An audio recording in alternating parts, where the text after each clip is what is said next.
היי וברוכה השבה לערוץ שלי. ימים לא קלים עוברים על כולנו.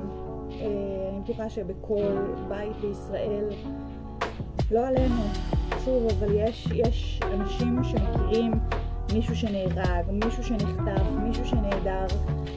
הסיפורים קוראים את הלב, ובימים הראשונים אני ספציפית הייתי ככה באובססיה מאוד מאוד גדולה, לראות כמה שיותר, לשמוע כמה שיותר, לדעת כמה שיותר. הרגשתי שהלחץ משתק אותי, הלחץ הורג אותי מבפנים, אבל זה כאילו כמו כל צעקה כזה שהיא חנוכה, שמרוב הלם זה לא יוצא. אני לא יכולה לבכות ואני לא יכולה לצעוק ואני לא יכולה לשתף, וזה פשוט כלוא בפנים כל הפחד הזה, ואין מה לעשות איתו. אז עברו ככה כמה ימים ולומדים למנן, אני כן מדי פעם עוד נכנסת ורואה ושומעת עדכונים, כי אני מרגישה שזה חובה, זה אני שוב, אבל אני מרגישה שאני חייבת לשמוע את הסיפורים האלה, שאני חייבת לדעת על האנשים האלה, שאני חייבת, זה העם שלי, זה האחים והאחיות שלי, זה המשפחה של כולנו. אז כן אני מרגישה שאני חייבת, אבל אני נורא ממננת את החשיפה ואת הכותרות. את הילדים כמובן שאני לא משתפת. היה בימים הראשונים הקטנה שלי רק באה אליי אמא, מה קורה? מי נצח עכשיו? אז כן, שיתפנו אותה, ברוך השם, השם איתנו, ויש לנו הרבה ניסים. שיתפנו בכללי ככה שיש אנשים שנהרגו, ואנחנו כולנו עצובים, ואנחנו אומרים תהילים לעילוי נשמתם, ואנחנו מתפללים לקדוש ברוך הוא שיחזיר לנו בעזרת השם כמה שיותר מהר את כל החטופים והשבויים, ושנמצא את כל הנהדרים, ושלכולנו יהיו תשובות. אז סיפרנו ככה בכללי, שוב טיווחנו לה את זה ברמה שלה. אז היום חזרנו לשגרה. אני ממשיכה ללכת לעבודה, והילדים ממשיכים להישאר בבית וללכת ללימודים. האמת שהאזור פה הוא יותר בטוח בשבילם. אני עובדת במרכז, וכל פעם שיש לנו ככה אזעקה, אז כל הצוות של המוסך וכל האנשים שמחכים לרכבים וכל האנשים שבחוץ שעברו באזור, אנחנו נכנסים כולנו לאיזה חדר בלוקים פצפון שהוא בתכלס הוא מחסן של חומרי ניקוי, אז אין באמת מקום לכולם. אין באמת מקום לכולם, ולא נעים ככה להצמד כל כך הרבה, וההיסטריה של אנשים שם זה משהו שהוא בלתי נסבל. אז אני שמחה שהם פה, ואני שמחה שברוך השם יותר בטוחים. הכנו את הממ"ד, סידרנו את הבית, הסברנו להם מה קורה אם חלילה יש אזעקה כשהם בדרך מהבית ספר לבית. הבית ספר במרחק של 7 דקות הליכה, אבל איך מתגוננים ומה עושים, מה קורה אם חלילה יש אזעקה בדרך. וזהו, אני חושבת שהלחץ הזה לא עושה לכולנו טוב, וכולנו איכשהו מוצאים את הבריחות שלנו. וזהו, אז אני לא מוצאת את עצמי כל כך, יש לי מלא רעיונות בראש לדברים, אבל זו תקופה כזו שמרגיש לי שקשה לי להרים את עצמי לעשות את זה.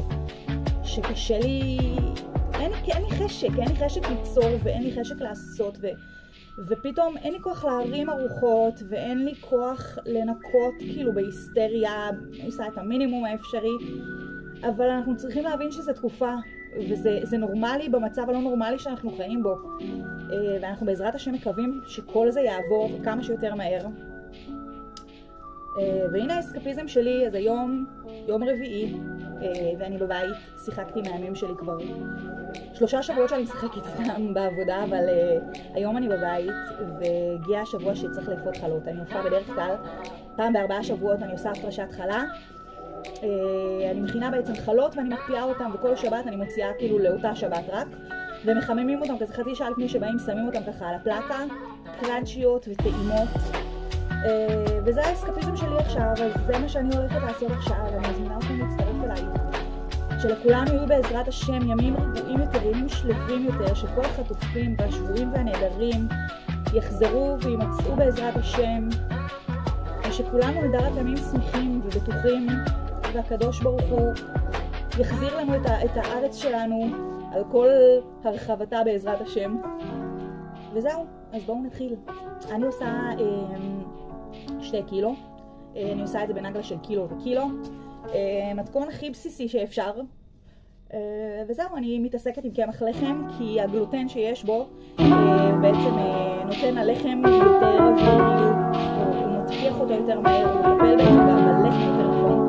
הבצק יוצא בטעם עולבי ובטעים ממש ממש.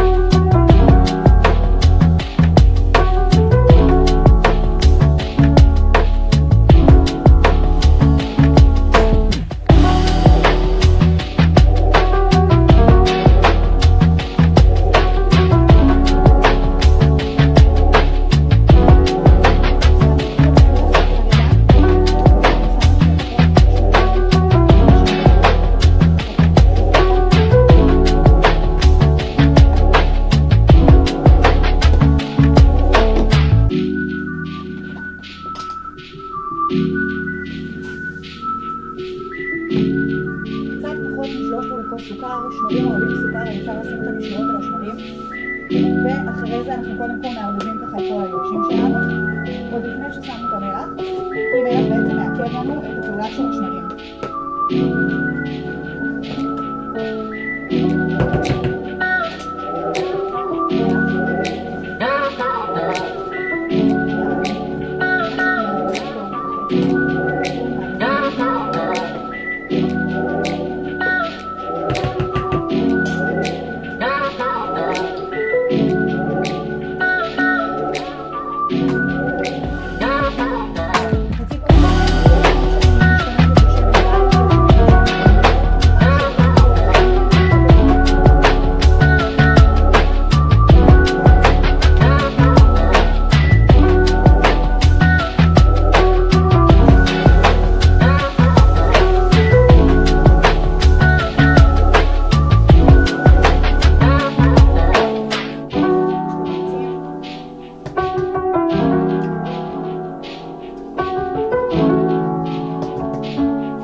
מערבבת טיפה את הרטובים באמצע.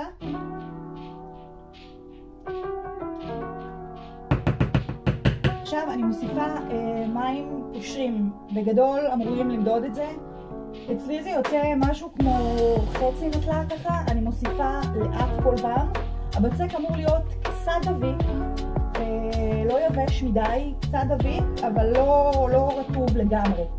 זאת אומרת שהדפנות בסופו של דבר כן יתנקו, אבל שוב, גם אם הבצק יצא קצת דביק, ככל שממשיכים ללוש, אם זה במיקסר או אם זה ביד, הפעולת לישה ממושכת בעצם מעבר לזה שהיא מפתחת את הגלוטן, היא גם מטשטשת את הרטיבות של הבצק, היא מטמיעה בעצם את הנוזלים בתוך הבצק. אז גם אם הוא יצא קצת דביק, לא נורא. מתחילים קודם בללוש, אם בסוף הלישה משהו כמו 10 דקות מרגישים שהבצק עדיין דביק, אפשר להוסיף קצת קמח.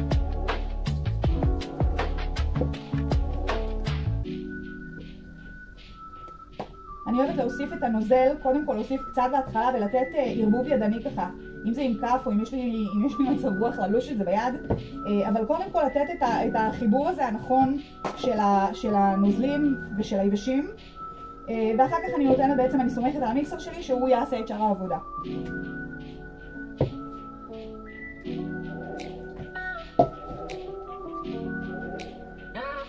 זה בצק נורא כיפי, זה בצק רך ונעים לעבודה.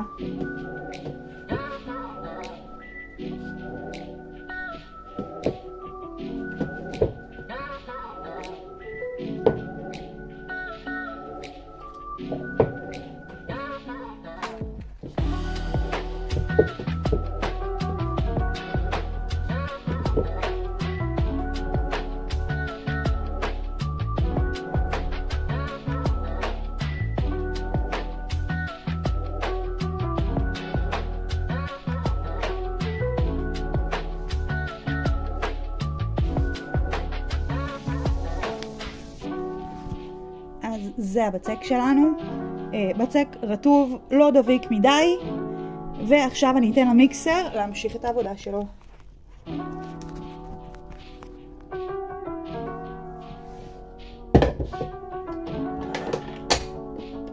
מהירות איטית מתחילה ב2, ולאט לאט מעלה ל3 גג. משהו כמו 10 דקות לישה. טוב, אז אחרי משהו כמו 10 דקות לישה, זה הבצק שיוצא לנו. בצק נורא נוח, בצק רך, בצק נעים, טיפונת דביק, לא יותר מדי.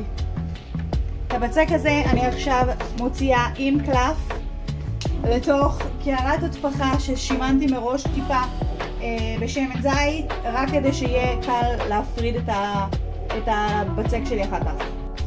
אז באותו האופן בדיוק עשיתי את הנעגלה השנייה, בעצם את הקילו השני של הקמח.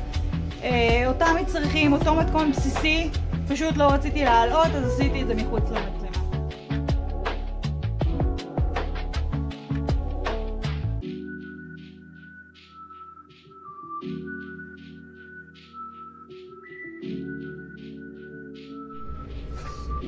אז אחרי ששמנו את שתי הבצקים פה בעצם בקערה, קצת גיבוש, מקפלים הכל פנימה כמה פעמים ככה שהבצק ייראה אחיד וטוב ויפה.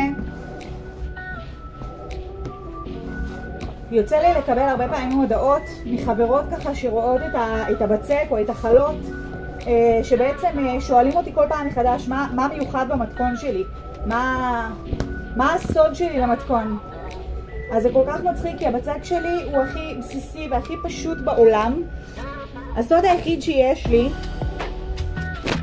הוא בעצם שלפני שאני סוגרת עכשיו את הבצק ונותנת לו את ההתפחה הראשונית, אני נותנת משיקה לבצק ואומרת לכבוד שבת קודש. עם האהבה הזאת אני שולחת את הבצק הזה להתפחה. אז זה הבצק שלי. הוא בצק נעים למגע, לא דביק, נורא נוח לעבודה. אני שמה אותו בעצם בכלי ששימנתי מראש עם מעט שמן, סוגרת אותו ככה עם המכסה שלו, שמה על זה מגבת ונותנת לו התפחה של משהו כמו 45-60 דקות של התפחה ראשונה. אז עבר האמת שעתיים מאז שהנחתי את הבצק לנוח. המצלמה שלי הייתה בטעינה אז פספסתי. משהו כמו 50 דקות אחרי ששמתי את הבצק בעצם לנוח, פתחתי את המכסה, הורדתי אוויר, הבצק ממש גלש החוצה. הטריק הוא לתת לזה, לדפוק את הבצק בעצם, להוריד את כל הנפח, לתת לו עוד חצי שעה 40 דקות ואחר כך לגשת למלאכת ההינדוס של החלות. אז ככה הבצק שלי נראה, הוא גולש החוצה, ברוך השם, שפע. וזהו, קודם הולכים להוריד קצת אוויר ומתחילים לסדר את החלות.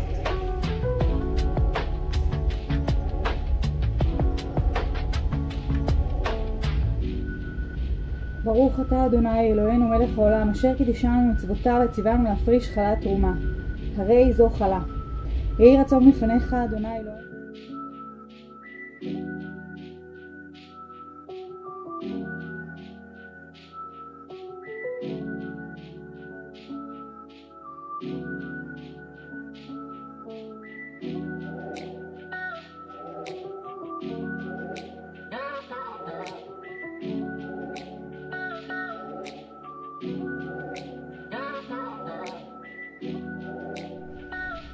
אז בינתיים הצקתי את הבצק שלי לתוך התבניות.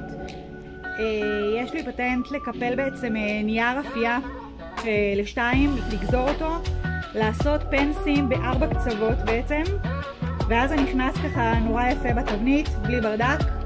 אני ממלאה קצת יותר מחצי מהתבנית בבצק. תבניות פשוטות, הכי פשוטות בעולם של מקסטוק.